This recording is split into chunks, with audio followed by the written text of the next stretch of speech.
All right. Okay, this is I'm Arnold Kling, and we have Reihan Salam and Garett Jones. Nick Schultz can't be with us. He had a last minute conflict.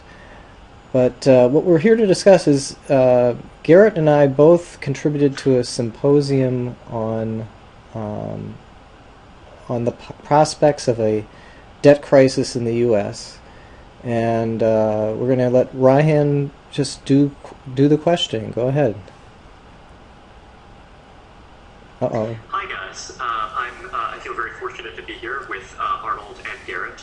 Arnold has done a lot of deep thinking recently about democracy and some of the pathologies of democracy, and Garett has done a tremendous amount of very wide-ranging work on a number of questions. Among them, most intriguingly to me, is the question of IQ and social cooperation across societies, and how that also might shape political outcomes, is I guess one of the questions we'll be discussing today.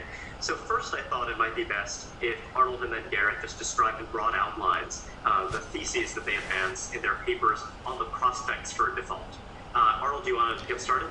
Yeah, the story I tell is one of political gridlock, which we've seen a lot of this year. And suppose that the political gridlock just continues for many years. Then the possibility would emerge that bond investors would begin to doubt whether the American political system can get its act together. They would start charging higher interest rates for treasury bonds, and that would sort of immediately create a crisis. And then the way I talk about that crisis being resolved is what I call a negotiated default. Would you care to elaborate on negotiated default briefly, just so we can get a sense of how ominous that possibility is? Okay, a negotiated default is really what has happened in other cases where countries couldn't pay their bills. So that an international agency, typically like the International Monetary Fund, comes in and says, all right, we're going to impose some conditions on you, on your fiscal policy. In exchange for that, we'll extend you loans that will get you through the crisis. Suffice it to say, Americans were concerned about the prospect of, say, a North American highway barreling through Texas would presumably not like the idea of the IMF imposing rigorous conditions on Congress. Garett, you have the misfortune of taking the rather more drearily conventional side of the debate here.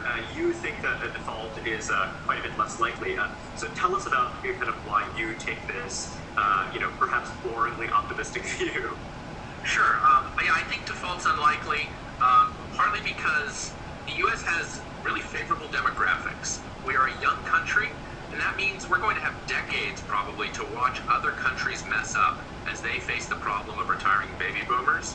And I think the United States population, United States voters are going to watch this crisis get played out in country after country. And their voters are going to decide they don't want that to happen here. They don't want default and the shame and humiliation that comes with default.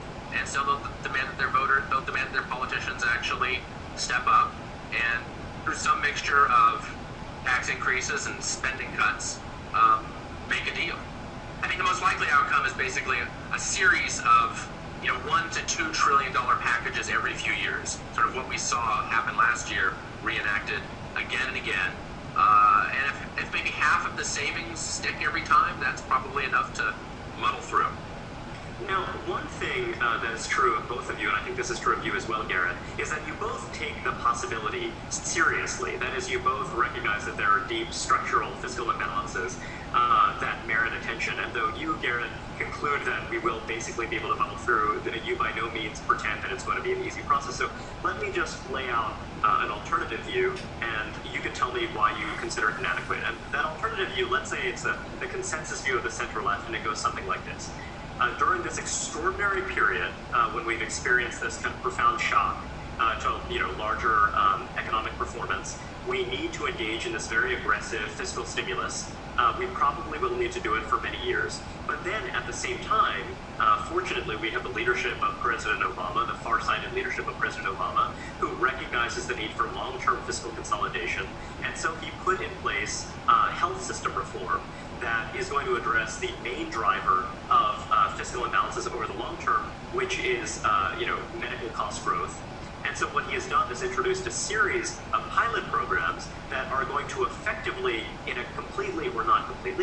mostly painless way, deliver these steep cuts to medical expenditures over time that are going to kind of deliver us both this more complete social safety net and will also address these anxieties, provided that we also raise taxes on the top 2% of households.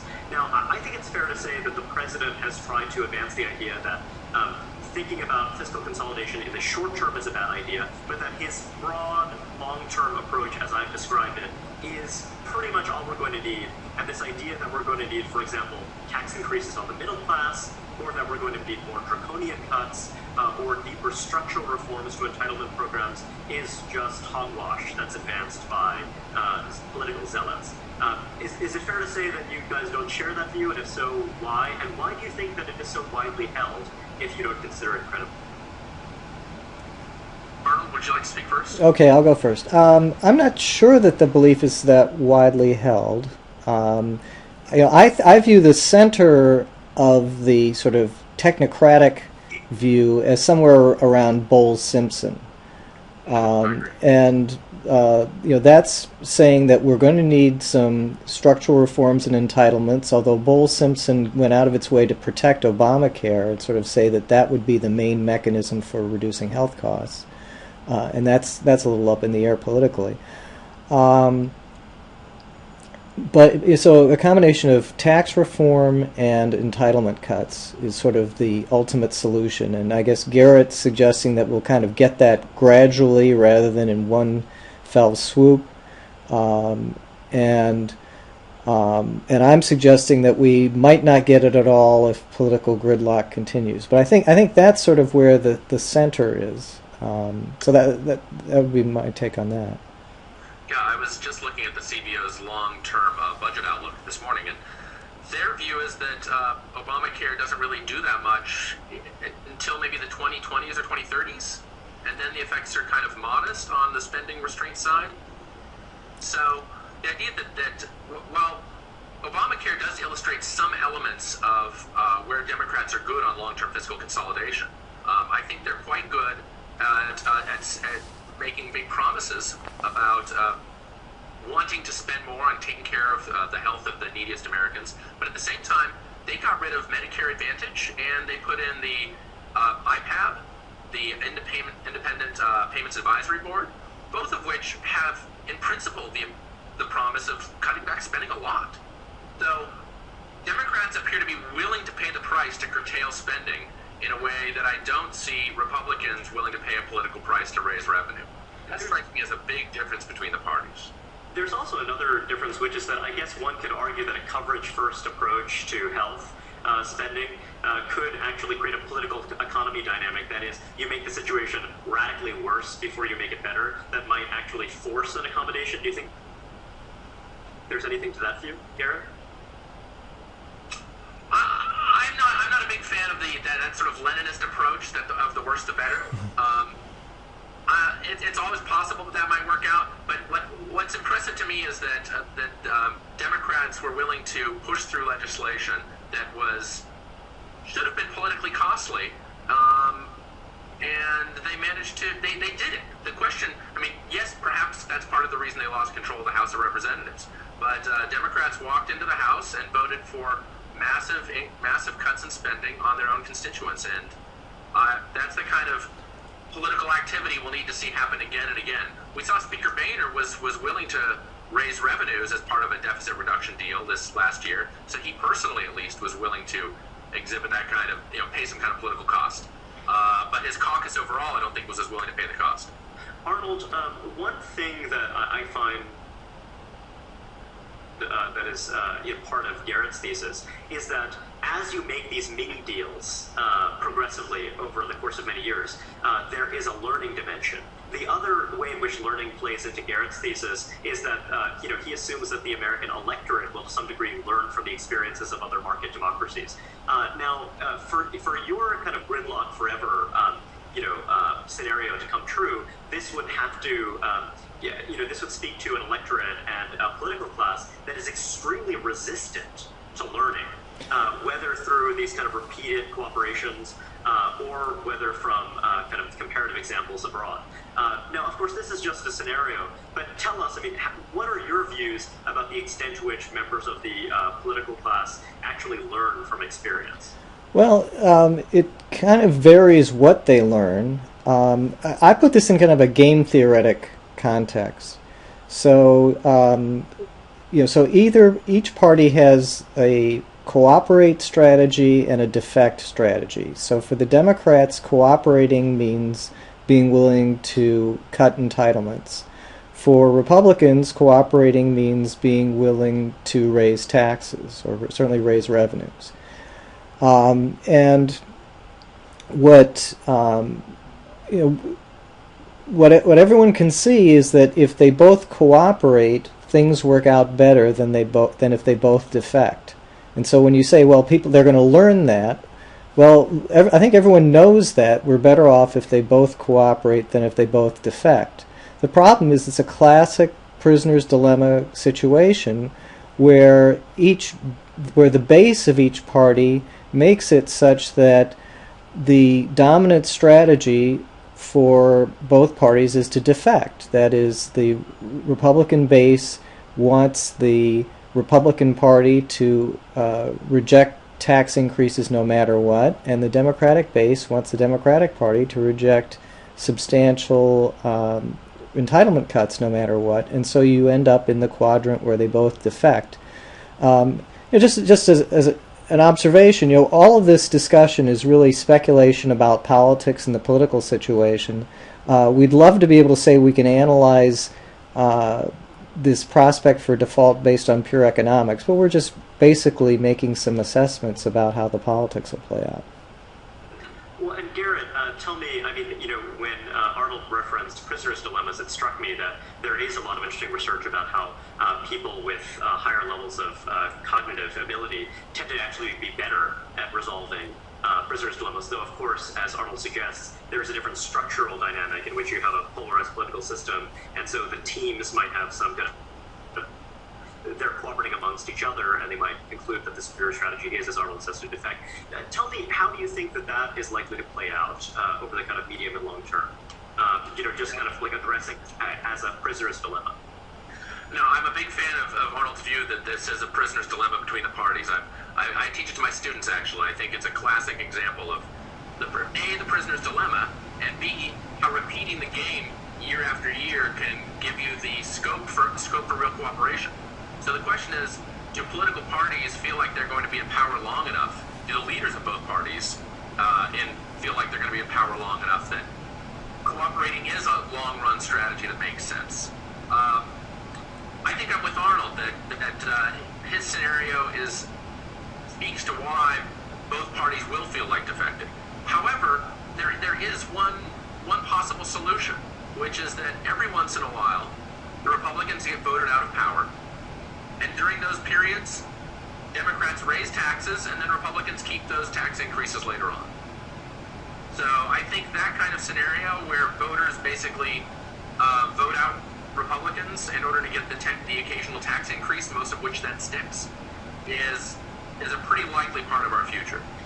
This is an absolutely fascinating way to characterize the situation. It's not an uncommon view, certainly among Democrats, many of whom argue that Republicans will leave the Democratic Party holding the bag, having to make that kind of a difficult, strenuous political decision, and yet it also speaks to a universe in which Republicans are, in the language of some of their Democratic antagonists, nihilistic. And so, they're actually kind of capturing a lot of this political surplus. Whereas for whatever reason, and it could be because Democrats just so like the idea of raising taxes, particularly on affluent people, but then, that introduces another puzzle. So let's say that we don't assume that Democrats are noble and virtuous, Republicans are not. Let's say there actually is an affirmative desire to soak the rich, and that is what motivates, to at least some degree, the willingness of Democrats to pursue tax increases over time. Let's also say that the scale of the fiscal imbalance, long-term fiscal imbalance, is such that short of some miraculous entitlement reforms, actually those politically attractive increases on high earners, which might, for example, be politically attractive to upper middle class persons who are part of the small donor base of the Democratic Party, who don't like people or someone richer than them, due to positional competition with them over, kind of various goods. So, it seems that the Democratic rhetoric on taxes has moved over time so that it's a smaller and smaller, a narrower and narrower sliver of the population that can't be taxed. Now we speak of the 1%. Before we spoke of the 2%. It's there, who knows where it will go next. So I wonder what you think of that. I mean, is there also a progressive deterioration in that regard over who can actually be taxed? And might that be something that actually redounds to the benefit of Arnold's theory? Yes, I agree with you that the switch from the 2% to the 1% really is important for America, right? So we've heard occasional news stories about Democrats deciding that they couldn't be taxing people making over 100, so it had to go up to 250 or maybe even 500. So at that point, you're just not raising that much revenue. So that's why the Bowles-Simpson viewpoint, which is, as Arnold points out, really is, I think, the centrist starting point, talks about broad-based tax increases. The CBO's long-run fiscal outlook shows that just letting the Bush tax cuts expire and letting the AMT solution kick in and going back to the Clinton-era tax system, that by itself solves the problem of long-run fiscal stability, ignoring some supply-side effects that are very real. So we're talking about something big on the revenue side that would be needed to fix this problem. And Arnold, is that political dynamic on the center-left part of what contributes to your view that kind of gridlock is, perhaps the modal scenario over the very long term? Well, I was just struck by, first of all, the fact that one of the first people to throw the Bowles-Simpson proposals under the bus was President Obama, who commissioned that Bowles and Simpson to do their work. So that tells me that people are pretty far apart on this, and they're pretty dug in on it.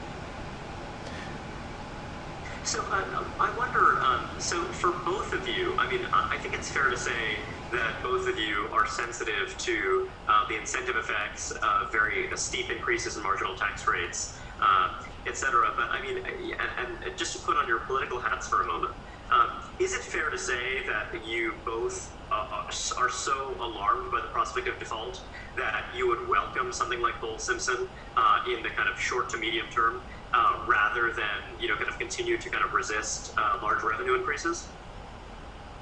I'll sign up for that. I would too. Yes, Bowles-Simpson is better than decades of fighting over revenues and spending. So in that case, do you think that there's an imaginable scenario? Let's say that there's a Republican president. Do you think that, can you imagine, given these political incentives that you guys have both discussed and described, do you think that such a Republican president would be ferociously punished by, the Republican Party and by conservative activists within the Republican Party for doing something along the lines of what George H.W. Bush did, which is accept some significant revenue increase as part of a kind of some larger fiscal consolidation? I think that it's possible that a Republican president could get away with it. The fact that Boehner went as far as he did is a sign that GOP elites consider that survivable. They consider a tax increase survivable. And Arnold, do you agree with that?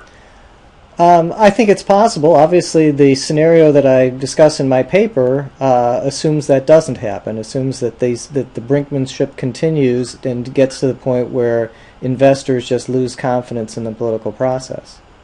So, Arnold, let's talk more about your scenario. And, I imagine that, this is a scenario that would play out over sort of a considerable period of time. But tell us about your thoughts about what that end game looks like. Okay. And also, I also wonder about learning on the part of the international institutions that would be doing the intervening. I mean, that's a secondary question, but please, give us a sense of what this negotiated settlement might look like. Okay, so one thing is, I think the gridlock could play out for a long time. The crisis would come suddenly, because if people are expecting a crisis, the crisis happens today. I mean, as soon as people think that Italy might default, Italy's interest rates shoot up to 7%, and my guess is they would be even higher if it weren't for this massive intervention by institutions, European Central Bank and the Stability Fund and so on. My guess is Italy would be, if they if we're up to private investors, Italy's interest rates would be 100%. They couldn't even borrow.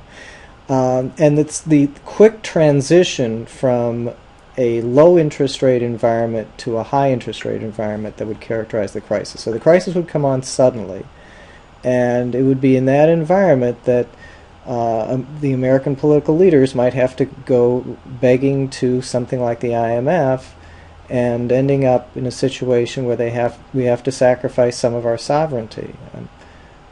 One point I'd point out is that that would be a scenario in which other countries could have a say in, let's say, our defense budget. Imagine China saying, well, you guys, if you want to keep borrowing in the international credit markets, you're going to have to reduce your defense spending back to what other countries spend, or something like that. So one way to interpret your intervention in this debate is that you want people to understand a realistic scenario in which gridlock persists, and the result is this endgame of kind of this real diminution of American sovereignty. Do you think that is something that would make that would shock some politicians, say on the center right, out of their complacency regarding revenue levels? Do you think that's something that might convince at least some people to think, well, maybe we should countenance Bowles-Simpson style increases in federal revenues? I think there's a group for which that argument would hold. It includes, I think, a group of Republicans that have never been that keen on lowering spending. There's a group that says, big government is fine as long as we're in charge of it. But that faction is the faction that's getting whacked by the Tea Party. Okay. So Garett, tell me, Actually, hold on one second. Just a second here. Go ahead then. Go ahead. Well, I was just thinking that this scenario that you lay out is particularly potent politically, because what you're positing is that the high savings countries of the present, something that Garett had introduced a moment ago, are these oil-rich countries, predominantly Muslim. Then you have China, and you basically have a collection of countries that I wouldn't say that many American populists are particularly friendly to. And what you're saying is that this negotiated default scenario is one in which those countries are going to have an extraordinary amount of power over the shape of fiscal consolidation in the United States, unless people get out of their defensive crouches. So, Arnold, is part of the reason you're talking about negotiating default the desire to grab people by the lapels and kind of shock them into taking action? No, actually, I didn't have that agenda in mind. I just, took my thoughts where they led me. Well, Garett, tell me, is it possible that you, in offering the contrary view, are actually preaching complacency? You never know how your message is going to get interpreted, right? So on some level, what I'm trying to do is show people a path forward, right? If it works out, it will be because something like this happens. But the opposite is also true. If things don't work out, it'll be probably because one of the links in my chain are missing. So let's look at the links in that chain and find out which is the weakest link. So what do you think are the potential weakest links in the chain that you've constructed? I do think, as I mentioned before, I think the GOP's view on taxes is something that international bondholders probably worry a lot about. If I ask myself, if I'm an international bondholder, I'm running some fund that has $1 billion or $2 billion of U.S. Treasuries sitting in there, who do I get more worried about? Do I get more worried about Democrats or about Republicans?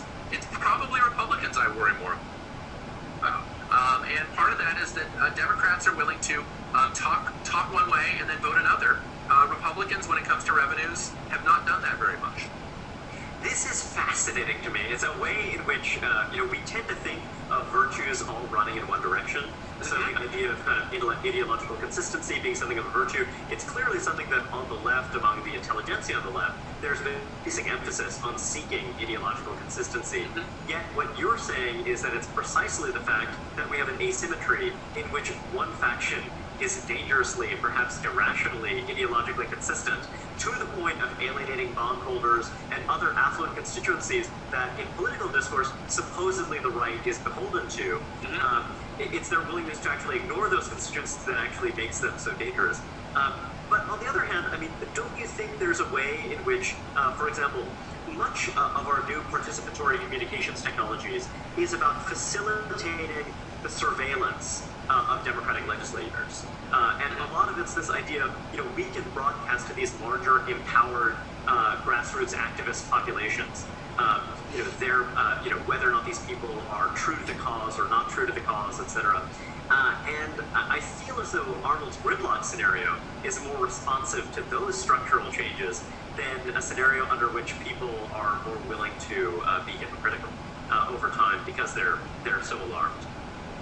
Well, I think the power of politics is that it's pretty easy to be hypocritical, or really, it doesn't have to be one individual being hypocritical. Each individual can say, well, I would like a world where I get my outcomes, but we've all got to compromise. I'd like a world where I get my first best, but I've got to agree with at least 217 other members of the House to get anything done. So the need for compromise means that you're going to do something that to an outsider will look like hypocrisy. You will talk one way and you'll vote another, but people will understand that's part of the process. But to Reihan's point, people these days may not understand it. I mean, listen to Rush Limbaugh and Sean Hannity, or read Paul Krugman, and you don't get the sense that they're whipping up support for compromise. That's absolutely right. Yes, but do the centrist voters, say the middle third, do they understand this, or at least do they tune out enough that they don't get too worked up over it? Well, there's also a scenario in which, Republicans in the vein of Boehner, who countenance some kind of revenue increase, could always say, well, the other side is worse. And I guess, part of it's just that kind of game of whether or not people in the grassroots right embrace them because they're marginally less bad than the other side by their lights. I find this very interesting, particularly in the context of this idea of starve the beast.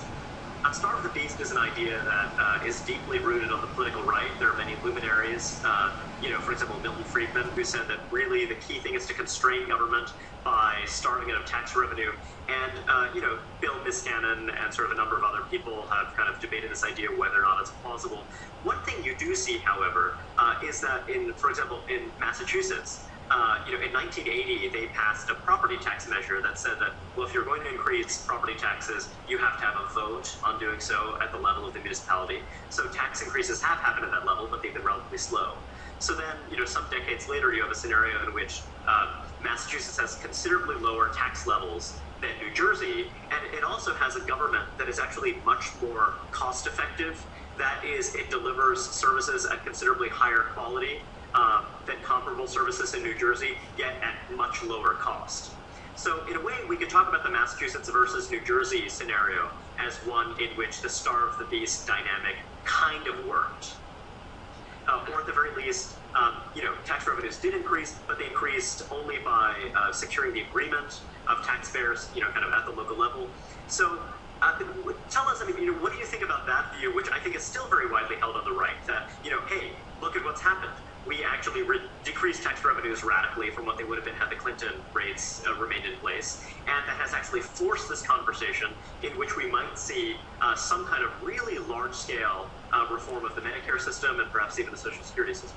Well, states operated under a different set of norms. They typically have these balanced budget requirements, so if you cut taxes, you almost automatically cut spending. The federal government doesn't follow that, so that's sort of my first response to that one. Yeah, and Niskanen, along with the Romers, have done research showing that it looks like what happens in the U.S. at the federal level is that when one party gets what they want, in terms of when the Republicans get tax cuts, the Democrats say, well, if you're going to get what you want, I'm going to get what I want, which is higher spending. So when one side decides, well, I'm not going to exercise as much, the other side says, well, then I'm going to eat a little bit more. So it's just the opposite of starve the beast. I think people tend to switch between, I think our national polity switches between two modes, which is the Puritan mode and the partier mode. In the Puritan mode, you get revenues and taxes tighter. Things get worse from the government's point of view on both sides. And in the partier mode, you just let it go on both sides. I think that I've long been sympathetic to the view that you guys have both articulated, and the view that the Romers and Niskanen have advanced in the past. That is that you're shifting between Puritan and partier mode. I think that one thing that has perhaps changed my mind slightly about this, or maybe is somewhat more open, is that. Well, partly it's that starve the beast doesn't work until it does. Like you can say that kind of some suddenly there comes a scenario in which you get, say, some number of people on the Democratic side saying that, well, maybe we can countenance some premium support reform of Medicare, provided that it's a defined benefit approach, in which we allow the market to work its magic. Now, bracket the question of whether or not the market will work its magic to kind of contain cost growth. So, I mean, I wonder if with some of these issues, there might really just be a nitty-gritty question of people want to, they're risk averse and they're also loss averse. And so the question is, we do not want to see a deterioration in the quality of public services. If you can find some way, as I think the president advanced with his health reform agenda, if you can really identify some way to let us have our cake and eat it too, that is, allow us to enjoy high quality public services at lower cost. And I certainly take Arnold's point that, states are constrained in ways the federal government is not. But I wonder, now that might be wishful thinking, and I think that one thing I see in both of your remarks is that you're saying that, well, Reihan, we've seen wishful thinking not work pretty much consistently over a long period of time. But I mean, I think that, just to kind of offer an alternative view, I do think that if you believe that there's anything to the idea that the U.S. public sector is actually unusually inefficient, that there might be some mechanism to force greater efficiency in the vein of Starve the Beast. And perhaps you've already seen it in the sense of this continuing concession on the Democratic side of, well, we're not going to countenance tax increases on 98% of taxpayers. It'll only be on 2%. So that, and as we all know, that actually really constrains your options in terms of increasing revenue. So, maybe that's something where the Starve the Beast dynamic is actually coming from both sides rather than just from Republicans. Let me go back to your point, the healthcare issue, because that's, on the long-term spending side, that is, of course, the key issue. And one of the assertions in my paper is that there will be a blocking coalition that will stop any reform that will cut costs. So premium support will be opposed by people who might feel threatened by premium support, the AARP, and then people who are ideologically opposed, which would be the Democrats. And then the cost savings that are embedded in Obamacare, which I think would require a lot of sort of top-down rationing. The Payments Advisory Board would start having to rule some medical procedures out of bounds. That'll, again, get opposition from the people who don't like their health care messed with by bureaucrats, and also the ideological opposition of Republicans. So when you say that there's this status quo bias, I think that works against getting health care reform, and or any reduction in government healthcare spending, and that's sort of what plays into my scenario. And let me turn to part of your question about Starve the Beast and whether it works. I'd like to point out that Starve the Beast working for Republicans is very different from Starve the Beast working for bondholders. So if I'm a Republican and my goal is just to shrink government by any means necessary, if $1 of tax cuts causes 50 cents of spending cuts, that's really great news to me as a Republican, as a small government conservative. But if I'm a bondholder, that's really bad news. Because that $1 of tax cuts led to 50 cents of spending cuts, and that meant 50 cents more borrowing. So Starve the Beast could be working okay for Republicans and be absolutely awful news for bondholders. And Garett, part of your view is that bondholders have a lot more political power here than we're giving them credit for. Yes, I think that even in the short medium run, U.S. politicians probably care about what bondholders think. Part of the reason they do is because U.S. banks hold a lot of treasury bonds, and we've seen Simon Johnson has made a pretty good case that U.S. bankers have a lot of sway over what the U.S. government does. So I don't think the U.S. too big to fail banks really want to see their treasuries defaulted on. Well, that certainly makes a lot of sense that bondholders would be very hostile to that view. And it also seems, well, one thing that I think we've seen happen, and, Garett, you've alluded to this, is that, in the case of John Boehner, but also you saw during the super committee negotiations, you saw Pat Toomey, who tellingly had been the head of the Club for Growth, yes, an organization that literally would systematically go after Republicans they thought of as being insufficiently anti-spending and anti-tax to defeat them in primary contests. And you literally saw this person advanced a proposal that, suffice to say, Democrats saw as starkly inadequate, but that did raise revenues relative to a baseline in which the Bush tax cuts are extended across the board. And that, of course, has been something of a Republican consensus, that the Bush tax cuts, which again, President Bush was not even able to pass outside of a 10-year window because they were kind of so controversial at the time. But I guess the consensus at the time is that, well, we'll be able to extend this quite easily, kind of come 10 years from now. So, kind of he was willing to make a break with that, and that is, I guess, more evidence for your view. But I mean, I do wonder. I mean, there's so much. So, I mean, for both of you guys, let's say there is, kind of you could say that we need to do more on the tax side because there's so much hostility to doing things on the tax side, particularly on the right, or we need to do what people on the right have done for a long time, which is really emphasize the spending side. Now, we could say that it's the spending side, particularly health spending over the long term, that's the big driver. But would you guys say that the really crucial message to get across right now is that anti-tax zealotry is the real problem? Anti-tax zealotry is a real problem if you're a bondholder. I think that's a point that really deserves attention, and it's one that doesn't get much attention. If you're a Republican who's willing to tolerate a partial default by the United States, revenues might not be a problem. But if you're a bondholder, I think it's quite a problem.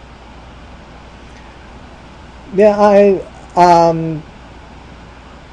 I guess my view is that sort of the extreme partisan divisions. I view that as the problem. I'm not going to say one side should cave and the other side should not cave. By the way, I think on the spending side, the other side has caved to a modest degree, maybe 3 to 4 times more than the other side. This is a very interesting way of putting it.